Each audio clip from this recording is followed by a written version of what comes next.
Hi guys, welcome back to Talks with Us. I'm Oliver, and this is Emma. And today, we are starting to learn English from the very beginning. Look at our chart on the screen. Exactly. Look at letter A on the chart. The name of A is A, but the sound is A like an apple. Odd, apple, ant. Can you see the apple picture? Now look at CC has two sounds. C cat, city. And look at letter B on the chart. B makes the B sound. B, ball, book.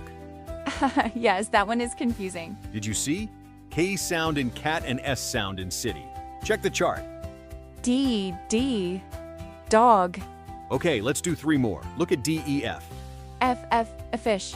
E, eggy.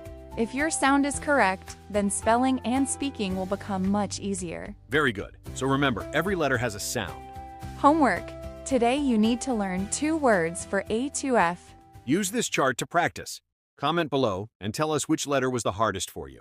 And in the next episode, we will do G to L. That's all for today. Thanks for listening to Talks with Us. See you next time. Bye.